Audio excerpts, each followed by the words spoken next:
Support for your public radio station comes from our members and from Labella Associates, dedicated to the pursuit of partnership for more than 40 years, offering services in the development of buildings, infrastructure, environmental, and energy projects. Labella, powered by partnership. LabellaPC.com. From WXXI News, this is Connections. I'm Evan Dawson. Our connection this hour is made in how we disconnect our work lives from our personal or home lives. Are you able to do it? Are you someone who feels like you got to bring work home with you all the time? Do you want more separation, a kind of severing of your work life from your personal life? This is a common battle that many people feel like they're fighting all the time, and it's at the core of the biggest hit Apple TV has ever had, a show called Severance that offers a science fiction view of what could happen if we could truly separate work from home. The show presents the idea of an innie and an outie self. The innie is the person you are inside of work, in this case, for a company called Lumen. The outie is who you are outside the walls of the office.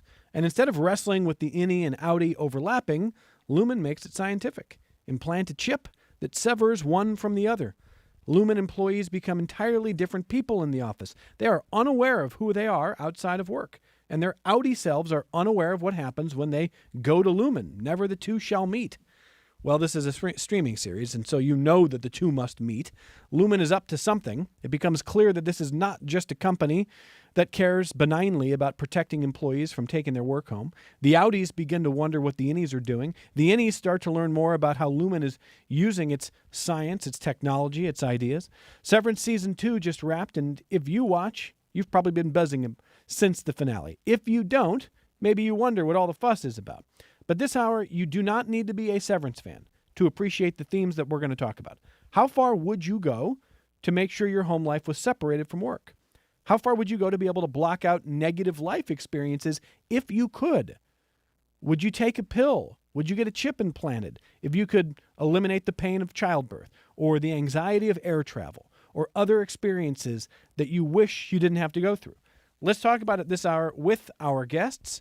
Scott Poukas is Communications Director for the Little Theater. Great to see you back here. Thanks for being here. Thanks for having me. Mona Isler, Executive Office Administrator for WXXI, who is probably the freshest on Severance because you have crammed it. I did. I binged it all in a matter of weeks, both seasons. Were you like a skeptic thinking, I don't know, and then you saw one episode and you're like, that's it? 1,000%.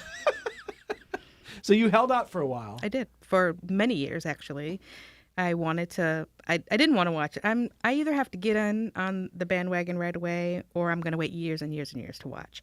So I didn't watch the first season, and I kept hearing all the buzz, and I know I got to jump in right away. If I don't get in now, I'm never going to get in.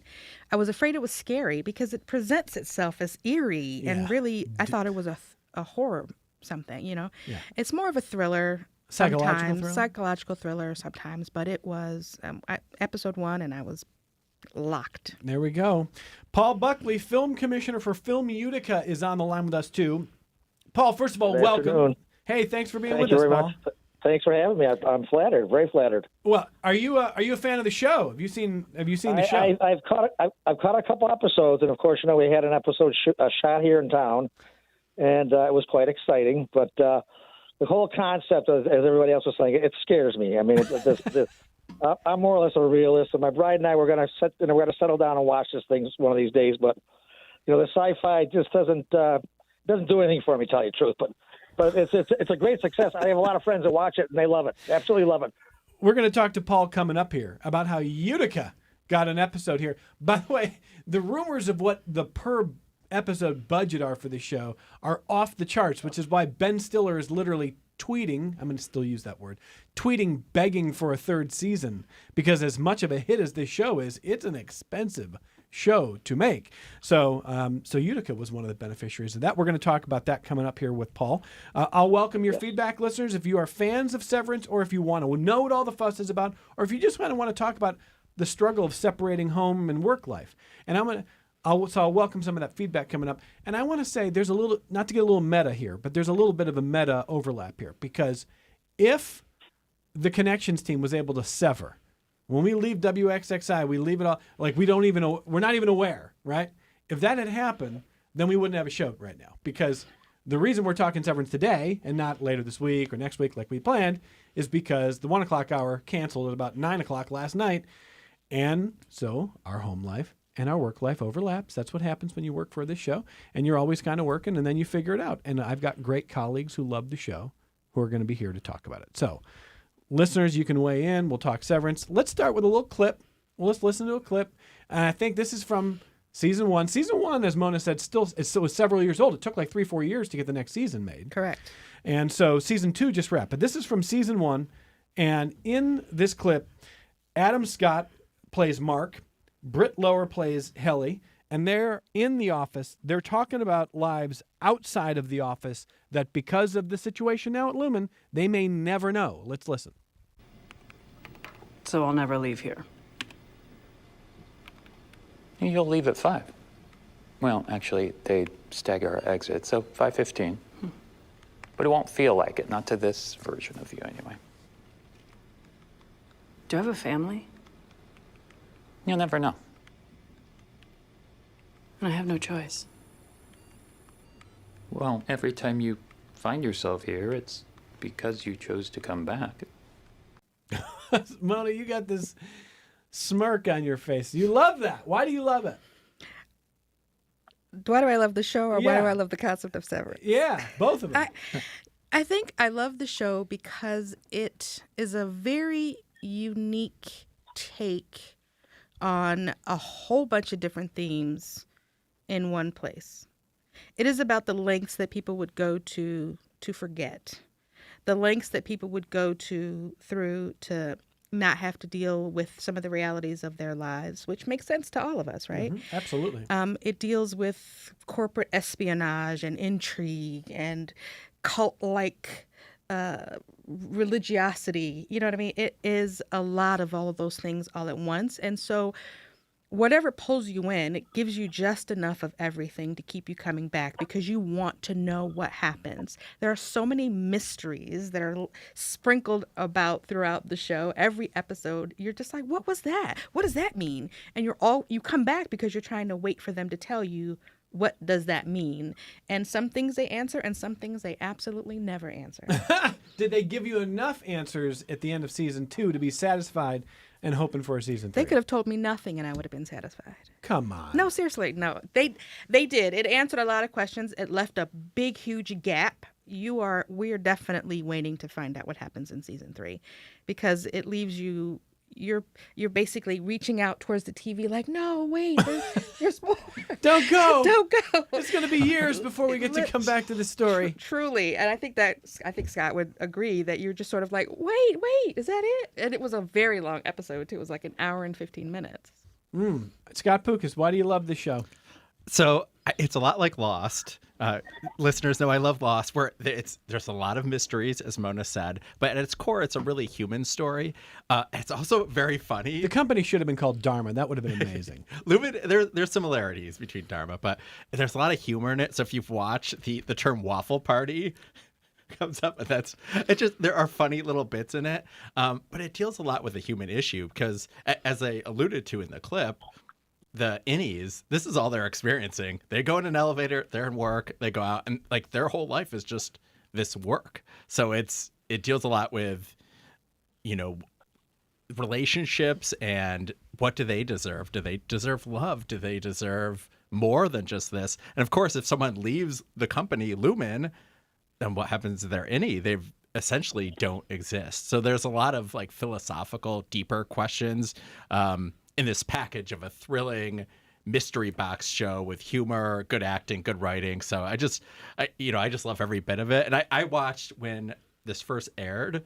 So I was one who got to recommend it to people very excitedly, but then had to wait almost 3 years between seasons, which season 1 is the finale of that is one of the best single episodes I've ever seen of TV. And it's really fast paced. I think it's only like 40 minutes and it ends on kind of a cliffhanger, a note where you definitely want to watch more. So that was a long wait between seasons. And again, Ben Stiller, who's the director, the creator, Producer. Yeah. So I mean, he's not on camera in this one. People know Ben Stiller, of course, as an actor, but this is he's a big part of why this is getting done, and he's not even sure if they're going to do a season 3. Although all the fans say there must be a Apple season has 3. confirmed a season. Yeah, 3. they did. okay, They got all right. renewed. Yeah. All right, Over the we're weekend. Good. We're good. Over the weekend. Breaking news. See? Well, I was in my Audi self. I didn't know. I can't work all the time. Let me ask all three of you this. And I want to say again, we're not going to try to spoil too much of this show. If you want to start Severance like Mona and then just binge it. But I want to ask all three of you about the first concept before we get to some of the other really interesting psychological aspects at play here. The first one is just if we should desire to fully separate that work and personal life, or if we, and again, I've got colleagues in the room here, and I know all of you work all the time, but you also work for a place that has a mission that you love. So I wouldn't want to fully separate. I mean, although I know that there are times where you go, boy, I'm out of balance here. Why do you think this concept, Mona, is so powerful to the viewer? Is it because it's such a common experience where people feel like my life's out of balance? I got to bring my work home with me. I can't separate from it entirely. Is it that balance issue? They sell it in the show as work-life balance, but really it's not that at all for the innies and the outies. It really is about separating themselves from pain or separating themselves from experiences that are hard to deal with. This is not a spoiler. Mark S., who is the innie, Mark Scout is the outie. Mark Scout's wife died in a tragic car accident, and he had a really, really hard time. And he thinks that, going through the severance procedure and working at Lumen gives him 8 hours of not having to be grieving.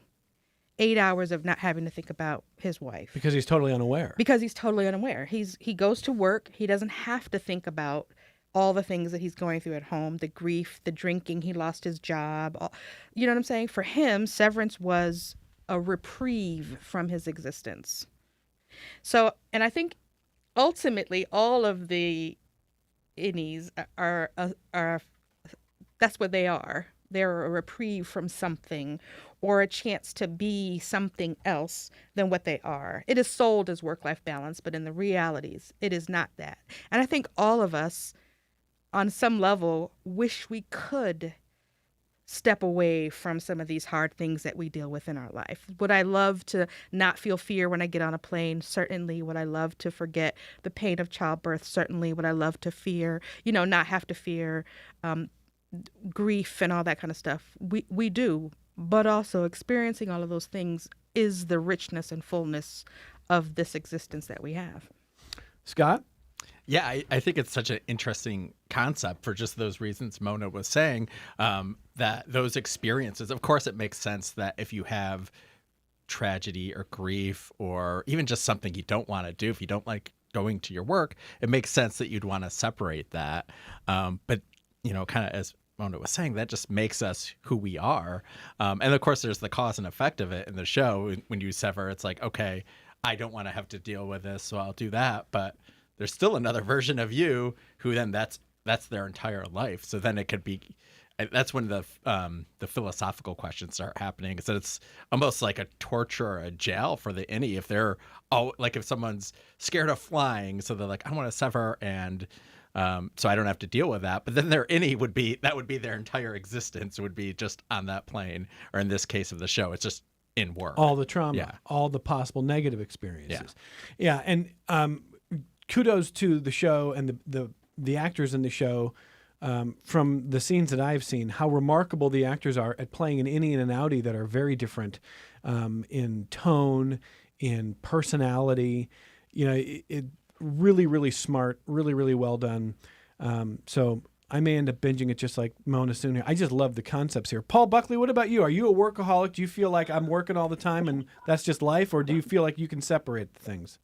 No, it is. I am a workaholic. I take my work home with me. As a matter of fact, I sleep with my work. I'll be lying in bed thinking about.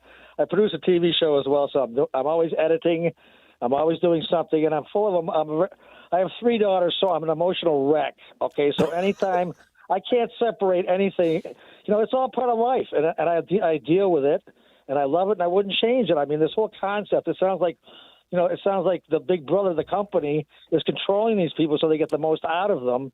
And I just think that they've got to be free. They have to have their own emotions. I mean, that's all part of life. That's all part of growing up, all part of experiencing life. And life is beautiful. And I love being an emotional wreck. Well, Paul, so let me expand on that point then. You've got 3 daughters, and like any parent, you know what it's like to have anxiety about your kids and wanting them to do well. Oh, my God, yes. At the same time, you strike me as someone who thinks, I will always worry about you. I will always love you. I will always want what's best for you. But I would not take away your capacity to feel hard or painful things because you need to experience those things. And so I'm wondering for you, if there was a technology, if there was a chip, if there was a pill that could say, hey, you can make it so that your daughters never experience pain or bad things. I mean, is that something that you would do? I would leave that up to them. It's their choice. But I mean, I wouldn't recommend it. Something. So second thought, I would probably try it for a day, but then probably when I took it out or take the chip out, I wouldn't remember it. So I don't know how good that would, the purpose would serve. But no, I'm totally pro. I'm pro emotion. You got to have it. It's all part of life. It's love. It's hate. It's whatever. It's frustration. That kind of stuff. You got to deal with it. Well, and so right away, Pat wants to know how much of this is related to the movie Sunshine of the Spotless Mind. So that goes back to, is that a 90s movie? Jim Carrey? 2004. Thank you, Scott Pukas. For the He little knew theater. that off the top of his I knew head. it right off the top. Yes. It's one of my favorite movies. He's a movie guy. It's a great movie. I saw it when it came out. Haven't seen it since. Same. But how similar are the concepts that we're talking about here? There's definitely similarities. Watching that movie and the show, they're different, but it's kind of the same. So that in the movie, Jim Carrey's character wants to erase the memories of a past relationship. So it's a little different that they're just erasing the memories. He's not a separate self, but it's kind of similar in the ways where it's almost like sci-fi light, where it's like a very science fiction concept, but it's not an overly science fiction show. That both the movie and Severance, the TV program, are more about these relationships, these characters, and then of course it has this kind of sci-fi mystery element as well. Another listener wants to know does the innie know if they're married or in a relationship? So go ahead, Mona. No, not really. So They don't. In the perfect world of Lumen, they do not know anything that is happening outside of the building. even if they are married, even if they have children. Correct. They don't know anything. Their whole existence is stepping off the elevator every single day. You step off the elevator. step off the you're elevator, at work. That's they're your at work, identity. That's your knowledge. And then you step on the elevator, and then immediately you're stepping back off the elevator again the next day. Okay. Don't let my wife find out about that. One of the thing about it love- is that it's about delving into the humanity of the innies and how they work to find their own humanity. They work to create their own familial connections. This is their life, and so they spend an inordinate amount of time developing relationships amongst each other and creating friendships and family But aren't they warned not to fraternize and to outside of their own department. outside of their own department? Okay. Which they do anyway. But. Right, but what I think is interesting here is, so this is where the show seems to have some critique about what sort of big, rich corporations expect of their workers, which is like when you're in the building here, it's 8 hours or 10 hours or 9 hours of you, and there is no outside you. It's just you here. And some people already feel like that's their lives anyway. And so what this show does is it takes it to this extreme, and then it explores the question, would those workers be just drones who are, doing widgets all day? Or would they start to explore their identity and ask those questions and create relationships, even if they're not supposed to? Is that the human condition? And the answer seems to be, Mona, that the human condition is yes. You cannot force somebody just to be a drone worker who doesn't have a sense of agency and interest and relationships, right? You put humans together, humanity will rise from that. They will find their own humanity, whether they think it or not. People who are on the outside don't consider them as people, but it's the same person. That's the problem, is that there's this big argument. Is that an entirely different person? It's not. Mark gets in the elevator And then when he gets off the elevator inside Lumen, he's still Mark. He's just a different version of himself. And the question is, does that person exist? When Mark leaves, does any Mark still exist? And that's the confusion of, and the thing that people have been debating all these years is, are they actually people? Do they deserve humanity? Do they deserve Rights. the attention? Do they deserve rights? All of that. And they go about trying to figure that out for themselves. Scott, you want to add to that? I mean, this idea of creating relationships in the human condition? Yeah, and the show really dives into this concept in such creative, clever ways that, of course, if anyone's listening, we want them to check out the show. So really, We're trying to be as to really spoiler-free as dive in, possible. you'd have to like spoil it and say what happens. Yeah. But they really take this concept and go in interesting ways, even of what we were talking about a moment ago, where the innies don't know anything about their outside life. And it creates interesting dynamics that the show is really clever and creative about exploring. And I think that's one of the reasons I really like the show. It's just unpredictable. And they take this original concept, which is a killer concept for a show. It's such a great premise for a show. And they just keep adding these layers, and they keep adding new interesting elements that you're like, of course, that makes sense. That is the direction they would go in. But it still manages to be very imaginative and unpredictable. It's a show, where I definitely think people, I can see why people will binge through it, and it's a good one too. So I watched it week to week, so there's a lot to discuss too, and that's why it reminded me of Lost, because this company Lumen is mysterious. Even so obviously the Audis have no idea what the innies work is, and the innies aren't really sure. And even as viewers, we're like, what is this We work don't know that what they're doing either. doing? It's they're just at computers, and they have numbers, and they're putting these numbers in bins, and then there's other departments, but they don't know about these other departments or what they do. So there's a lot of different mysteries. And like the at play. longest hallways in history. Yeah. The all white hallways, hallways. the hallways are a character all all on their own. In the same way that the hotel was a character in The Shining. Yes, Yeah. it really. I'm fascinated by the hallways, and I want to know. I need to see this set because it's fascinating. It's stark white, and there are just so many turns and corners, and it's like a huge maze, and it is amazing to watch them travel. Well, if we're talking about the show Severance and the themes of the show, you don't have to be a fan of the show to appreciate this conversation. But about the set, you may be thinking, like, wait a second, did they do all that in Utica? I don't think they did that part in Utica. Paul Buckley's on the line with us, film commissioner for Film Utica, and it was a couple years ago, probably 3-4 years ago when Severance was filming season 1, Yes. or was it season 2? Season 1 or 2? Season two. They just had an episode 9 this year. Was featured in Utica, and it was at the Union Station, our train station, which is just like a Taj Mahal. It's probably the most photographed building in Utica, and it's lovely. And they were there for a couple of days, and to get right to the budget, they spent like a couple $1 million here in a couple of days. So they brought in a crew, probably 200. That's extras and crew, and they brought in a couple truckloads of cars, vintage cars for the time period, and they spared no expense. I was totally amazed. It was a closed set, and there were some people some people that were on the thing, they were taking pictures, and then Grace was calling me, telling me to get, and I said, I have no control. These are people right underneath her nose, and so they were very very upset about that. They kept it very close, and there was one time they had this fake snow outside the building, and I was driving by, and I wanted to show my wife how the special effects looked and how real it looked. So I took a picture, and I sent it to my wife. No sooner did I send it, I got a call from Grace. She goes, "What are you doing?" And I said, "Oh, my goodness, I can't believe." They had eyes everywhere, and you couldn't do anything. It was very, very tight, and it was exciting. I mean, and they mingled around town. They did Airbnbs, restaurants, nightclubs. And Ben Stiller, you couldn't get to him. But once he was off the set, he went to the restaurants. He was doing selfies with people. He's a great guy. He had a lot of fun. Everybody had a lot of fun with the guy, and I want them back here because it was a great thing for the city of Utica.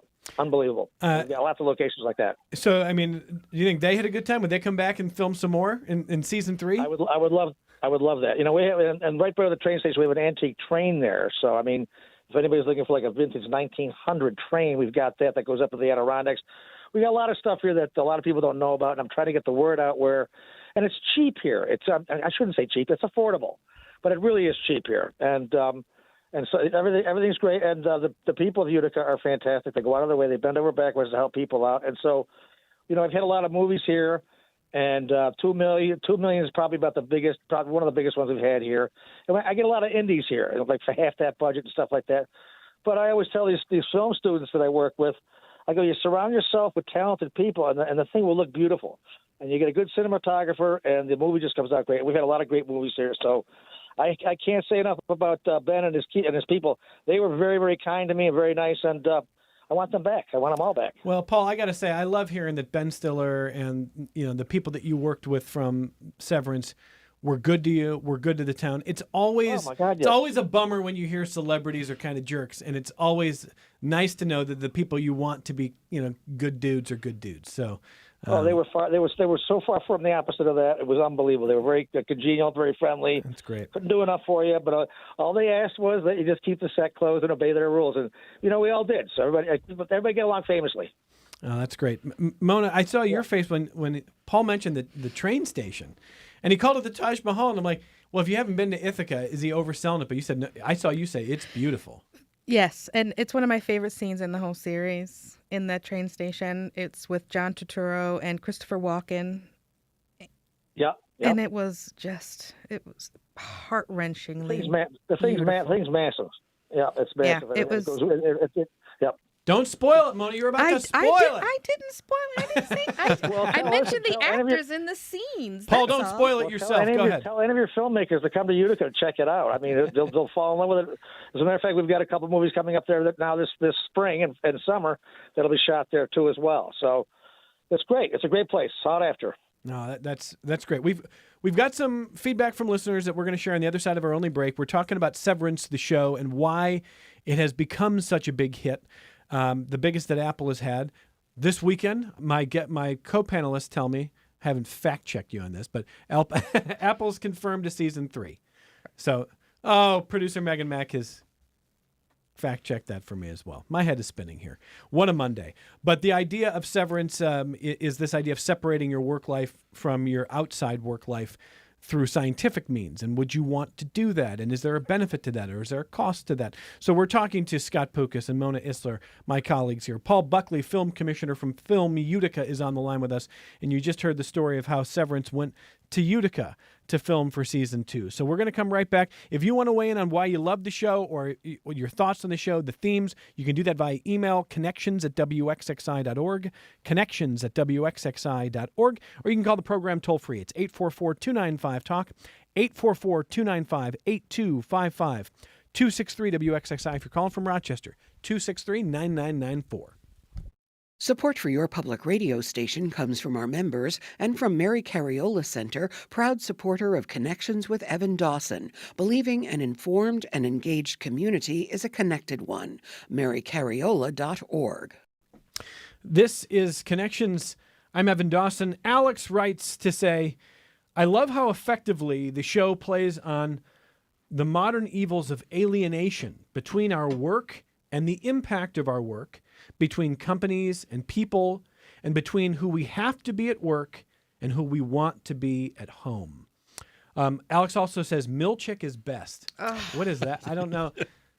Yes, Alex. Yes. Alex says Milchick is best. That is beyond me, so I'm gonna let that part go. Although our guests in studio seem to be affirming Milchick is best. Yeah, so he's someone that works for Lumen. The actor Trammell Tillman, I think should win Emmys for his performance. He should win all of the Emmys. So many. Well, first of all, he's very funny unintentionally. Like, it's not trying to be funny, but just the actor, like, little things that he does. And it really, I think, especially in season 2, like his character really. Yeah. It's hard to speak about this very vaguely, but yeah, Milchick is a great character. I agree with that. You will come to love him. But his other point is about the evils of alienation, the struggle with alienation, and the way we try to be the person we, in Alex's words, we have to be at work versus who we want to be at home. Mona, for you, are those two fundamentally different things? No. They're not. Not me. Not anymore. I think when I was younger, probably, I think I spent a lot of time trying to cultivate this work persona versus who I am at home. But I think I got tired of trying to be all of those things. And so I just am who I am. Everywhere you see me, I am the same person. I'm on the same person on social, at work, at home. I don't switch. Yeah, and there's a book that comes to mind. Gia Tolentino's book is about this. I forget the name of the book. But Gia Tolentino writes about the way that we are performing, and she uses the word performing very intentionally. She doesn't mean performing on a stage. She means understanding the role that you have to play at work. So when Scott is at work, you are performing the duties of work. You may be performing a persona to a degree, or you might be saying, I don't need to try to perform. I'm comfortable. I can roll with who I am without kind of amping up. But there's always some element of performance, and the question becomes, is your home self so unperformed, and is your work self so drowned in the need to perform that you lose your sense of self, or you feel so different in place to place? And Mona, you seem liberated by the idea of that in your mind there's not a difference. Not for me. Not for you, yeah. But I know that's not the case for a lot of people, and I think for me it's just age and wisdom, and becoming comfortable with who I am. I think a lot of the performance is what society demands you be when you are, step into the workplace, all of those performative things that we need to do to succeed, to get promotions, to get recognition. And I'm not saying that those things are bad in any way, shape, form, or fashion. We all, I think we're raised into that idea that when you go into the workplace, you behave this way in order to get this outcome. And I stopped believing in that. A long time ago. I mean, I think that there's some power mostly there. in my 50s. Once I got into my 50s, when I just, Is there something magic? I agree with her 100%. Paul, is there something magic about hitting your 50s and going like, I just don't care anymore. I am who I am. Yes. Oh yeah, well, when you hit 50, somebody steps on the gas pedal and it just starts flying by, and you don't care anymore. That's basically in my case. But yeah, I agree with what Mona said. It's great. It's wonderful. The book, by the way, is by Gia Tolentino. It's called Trick Mirror: Reflections on Self-Delusion. I would recommend it. Really interesting concepts about how we think of ourselves, how we present ourselves, etc. How comfortable do you feel about work and non-work, Scott? Yeah, my work and personal life is there's a lot of similarities. Like before I worked at the Little, I was in journalism. I was a print reporter for a newspaper. I worked in television. So a lot of my passions intertwined with work. Like I love movies. I love talking about movies. That's what I do for a living. So there's a lot of connection there.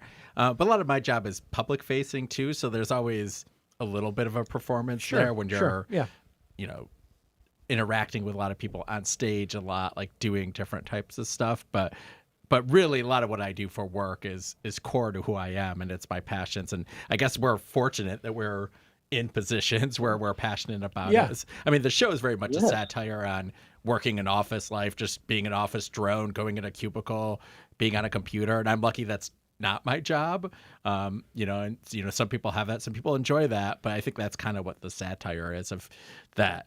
You dread going into work every day. And I just want to make sure. Can I say something? Oh yeah, go ahead, Paul. If you love your job, if you love your work, it's not a job. Okay, if you love it, you want to look forward to it every day. It's not work. I'm like 60% there with you. I mean, like I think I know exactly what you're saying, Paul. It's like everybody's had jobs where you dread it. Like you just like the last thing I want to do is go to the job. And then you've had jobs where you're like, I'm excited to be at work today. I love this job. There's one microphone like this in the entire region. I still feel like it's work. Like it's a lot of work. I love it. But go ahead, Mona. Yeah. The only thing I was going to say is I want to make clear that performing at work does not remove authenticity. And a lot of people think that you're not being your authentic self. I think that's a really good point. point. I want to make it clear that you can still be your true authentic self, even if you have to put on what we call performance when you're at work, because some people think that those are not the same thing. Even when I was in that place, I just became more authentic to myself, for myself, which is why I don't feel like I'm, different in between all these different spaces. Wherever I step is who I am, except when I'm on stage performing, and then I'm actually performing. So, I think that's a really important point. I will also say Megan Mac's going to get annoyed with me because I know she's heard this story a number of times. But like, so to Scott's point about public facing jobs, sometimes people will say things in public and it's really nice. And I started on this program in 2014, January of 2014. I bet you it wasn't until 2020 that I stopped having people in the grocery store be like, I watch you on Channel 13 every morning. I'm like, every morning? Wow, like every morning. You know, like it's been years. But Maybe like, that's your innie on. yeah, maybe there's another part of me that I didn't know. No, but it was really lovely when people will do that. Anyway, it means that they appreciate your work. People talk about the show all the time, and I'm always flattered, and I love that. I love it. But Are they watching you at work? yeah, I'm not working for Lumen, I don't think. But I will say the one thing that I do get to do where like there is nothing involving any public facing thing is coaching baseball. So I've got kids who have no concept of anything else other than, hey, that's coach. And there was a kid last month at practice, and he comes up to me and he goes, hey, coach, I searched you up on Google and you're kind of a celebrity. This kid's 11. And I was like, no. And he's like, no, you kind of are. And I asked my parents and they said, you kind of are. And I was like, let's go back to baseball here. But in that moment, like it made me realize how much I appreciate a chance to kind of sever. Like for me, that's kind of a severing for me. And that's all I'm focused on there. And that's all I'm known as. And that's all I want to be. And I do feel an appreciation for that. So cherish those moments. Yeah, I do, man. I do, Paul. Because they're going to be, they're fleeting. I'm with you there. I mean, I understand and as best I can in the moment, but I appreciate anytime somebody, I'm sure you do too. And I'm sure, Mona, you're such a big part of this company that when people in public are talking about WXXI in really loving, positive ways, I wouldn't not want that. I wouldn't want my Audi not to know about the work I do on the inside, right? Like, I mean, that's such a part of who you are. Right. I don't know how you would separate it. So, which leads me to my next question before I want to get to some of what Eric Deggans from NPR said, which I thought was interesting. Before I get there, though, why do we want so much to separate? Because I feel like what the show is not a prediction of the future, but there will be something in the future that is similar, whether it's a pill, a drug, a shot, something that will give you the chance to have some kind of disassociating from trauma. And we seem as a society obsessed with going for it. And the show is showing you what corporations will do with that power, which, big spoiler here. It ain't good. It ain't like really, it ain't like super moral. But why are we going to get to a place where we appreciate all that about ourselves, or does that just come with wisdom? I mean, do you feel more wise about appreciating having dealt with traumas in your 50s compared to your 30s or 20s? Yeah. Oh, yeah, absolutely. And dealing. That's because you never stop. Yeah. So in the very first episode, Mark has a sister named Devin, and she's talking to him about, on the outside about his experience going into the office, and she's asking him, is he still going to therapy? And he says no. And she says, 8 hours a day not thinking about Gemma is not the same as healing. Which I think is what this is all about. For him, at least for Mark, it is about forgetting. It's not about healing. And having to experience all of the things that we experience and not separating ourselves from these things is what allows us to face it, walk through it, and heal. If we just distance ourselves, if we just disassociate or forget. Temporarily forget. Right. We never get the opportunity to get the down, dirty, ugly experience of healing from trauma or from bad experiences or from divorce or any of those things. I think that's what I'm saying. It is, these things are what make us as human as we can possibly be, and it's what the innies are actually developing about themselves, is they're developing their own humanity outside of who they are. I love that distinction between healing and forgetting. And forgetting is not the same as healing or temporarily forgetting or scrubbing out. I agree. Paul, if you think, Paul, about maybe the hardest things you've ever gone through, would you forget them if you could? I wish I could. Yeah, maybe so. There are a lot of things I wish I could forget, but the whole thing is what Mona said about the healing. It's all part of a process, and if you're altered by a chip or some kind of thing, it's not really healing. You're not healing and you're not growing. So I don't know. I'm a strong advocate on natural healing and all this kind of stuff. But just figure it out for yourself, and that's all. That's what life is. So I don't know. I may be off on a whatever. What am I smoking? I have no idea. Well, here's what Eric Deggans of NPR said about Severance. He said, quote, "I'm always fascinated by new ways that storytellers find to talk about the plight of subjugated people and the fight for all the innie personalities at Lumen to somehow free themselves from the company's control while also hoping for a solution that keeps them from getting erased if their outie is fired by the company speaks to the terrible extremes many people oppressed in real life must try to negotiate." That's from Eric Deggans. Wow. What do you think there, Profound. Mona? Is that a fair What? critique there? You're like, don't ask me to be That Eric was Deggans. deep. No, I think that is it in a nutshell. Without giving away anything, they're trying to be who they are. They want to know who they are on the outside, but they don't want to give up their inside selves because that's all they know. And they're trying to figure out. I think season 3 is what is where we go with this. Is once they know who they are on the outside and they've decided they want to make their lives richer and fuller on the inside, what does that really look like? How does that work? That's season 3. Okay. Scott Pukas, what do you make of what Eric Deggans said there? Yeah, that was deep. I'm glad he went to you first. I think, it really speaks to the human spirit. Yeah, of what these innies are going through, and it can relate to other factors and real world things as well. But it really speaks to that like you can't keep these people down. Like there's these mysteries, this stuff that they want to know. They don't accept being like, are we prisoners to our workplace? And they're like, we don't accept that. If the outies don't consider them as even human, as I think you said earlier, Mona, it's like, we don't accept that. We are real people who deserve all the emotions that everyone else, that the outies do. Love, friendship, all that stuff. I mean, a conversation around corporate subjugation it's probably outside of my pay grade. So I understand what it is he's trying to say, that the way in which what lengths work will go to get you tethered to their mission, to the work, regardless of what it is you have to go through so that they can get the most out of you, to get the most output, right? Which is exactly what Lumen is doing. That's why nobody knows what's going on. You go inside your little space, you do your little work.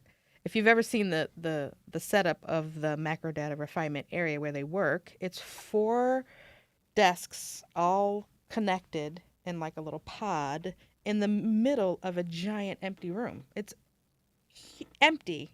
There's a bathroom and then there's a supply closet. And it's so stark, but also so tight. It's very, I don't know how to explain. Yeah, and Lumen's very cult-like too. Yeah, which Lumen is definitely a Yeah, cult. which kind of that clean look reminds me of Right. like a cult or. And Lumen treats the innies as children.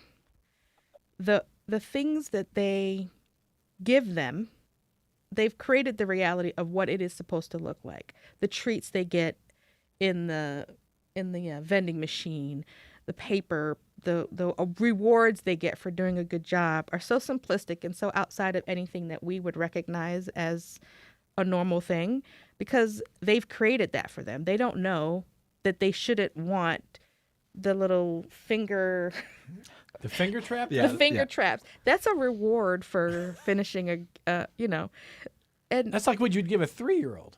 exactly. Yeah. And then they have a treat. They have a fruit party. They bring in fruit, and you get cantaloupe. Like they make these things as though that's the reward. They've treated them. They've infantilized them because all they want them to do is refine.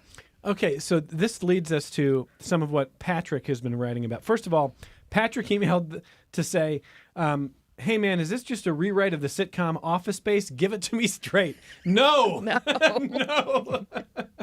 No, Office Space not The Office, Office Space, the Mike Judge movie. Yeah, 1999 movie. Yeah. Oh, Scott, stop showing off. Is that true? 1999? Yeah. You are showing off. unbelievable. You are unbelievable. Really? I know, even Paul Buckley, who works in the film office, is like, that guy knows everything.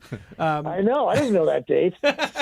But it is a classic. Office Space is a classic. And no, Patrick, this is not just like a reworking. This is very different. It's very dystopian in many ways. But then he asked, in some ways, is this the opposite of Mickey 17? And I actually see some similarities here.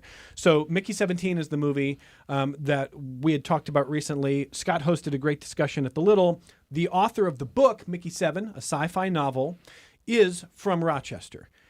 He's a cancer researcher who became a sci-fi writer, and all of a sudden, boom, his book becomes a movie. It's got Mark Ruffalo. It's got Who else is Robert Pattinson? Robert Pattinson plays Mickey. Yeah. So that film, though, here's where it gets similar. And this is what I want to ask all of our guests. Like, when you think of the future and you think of all the technology that's going to change, maybe in our lifetime, but in our grandkids' lifetime and in their grandkids' lifetime, does anybody think anything good's come out of this? Because what Hollywood is saying with Lumen is Lumen presents this idea that's kind of benign. Like, hey, you can separate your work life from your home life. Isn't that cool? And a lot of people be like, yeah, I would definitely want to do that. And it turns out they may torture you. Spoiler alert. Or they may do all kinds of experiments on you. They may use this in ways that are really immoral, and it may not be good for you anyway. In Mickey 17, the idea is immortality, because we can upload your consciousness, and if your physical form dies, we can recreate a new human body, bring your consciousness back, and you go, yeah, I kind of want to live forever. I kind of want immortality. Except for what a corporation does is they start calling you expendables, where, well, now your job is to be immortal, to do all the dangerous jobs. You're going to die probably several times a month. We'll just keep reprinting you and enjoy immortality, where you're dying all the time in probably really painful ways. And 5 minutes after signing that contract, you're going, how do I get out of this? This is terrible. So that's where I think it's similar, Patrick. I think what Hollywood is telling you is, at least the creators of these shows are not optimistic about where technology is leading us and where corporations will lead us when they get their hands on that technology. Is anybody on this panel more, like Mona, are you optimistic about where tech is going to take us in terms of how we treat each other, if our lives are going to be better? Are you an optimist in any way about that? Hello, my idea of the future was formed by Skynet. What year? What year, Mark? What year? Scott? Terminator 2 was 1992. See, look at 80 that's 80s for the that's first Terminator. ridiculous. Yeah. Wait. When was the first Terminator? I think that It it was was in somewhere the in the 80s. 80s, probably 89 or Somewhere in the 88. I bet you it's 80s. earlier than 89. That could be your first flub. We're gonna It's fact in the check. 80s. We're gonna- That was my anyway, official answer. Skynet, not very positive. Skynet is what that's what the future, that's what I learned the future was going to be like. And I think I've been shaped by that ever since. I mean, it's not, they don't have utopian style movies. They have dystopian style movies on purpose. And I don't know if it's to desensitize us to what's coming, or is it to help us, it's not as bad as what the movies said it was going to be. But I mean, Skynet is coming to life. I mean, AI. It starts with ChatGPT, and then all of a sudden, there's a cop who's got a metal skin under. I mean, let's So you're very optimistic. very, very.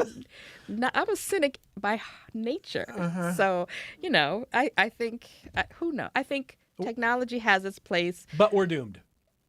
Humanity, we are. I'm humanity petrified. dooms it. Humans doom it, not the technology. All right, Paul, you want to jump in Well, they before Scott? make Go it- ahead, Paul.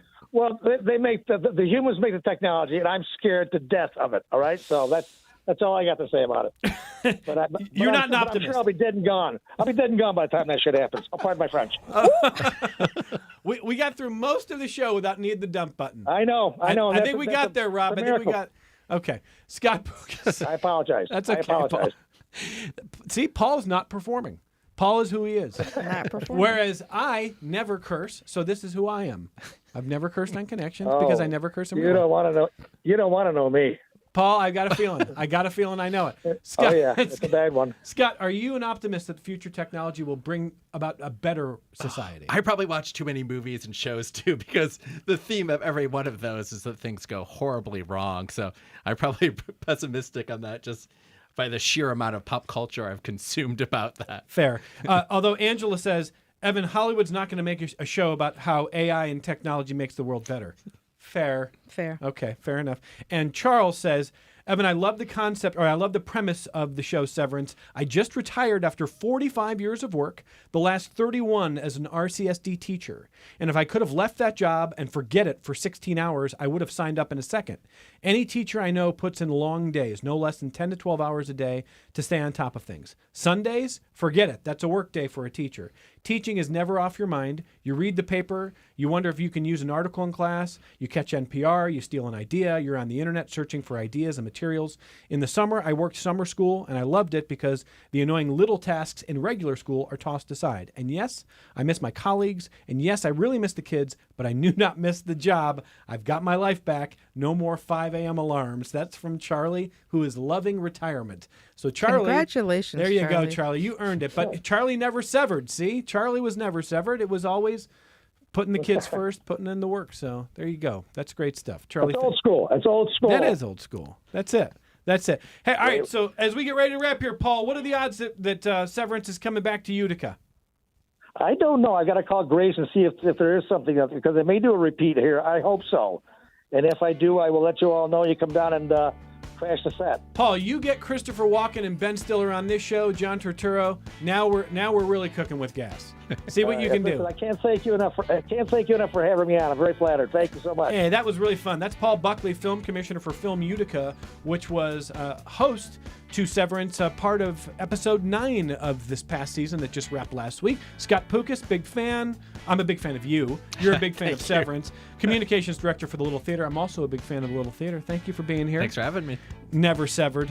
Mona Isler, Executive Office Administrator for WXXI. Thank you for bringing the wisdom. Ah, thanks. That was fun. Yeah, it was great. That was Thanks a great for having time. me. Thanks for having me. And listeners, thank you. Viewers on YouTube, thank you for watching. Thanks for being with us. We'll be back with you tomorrow on member-supported public media.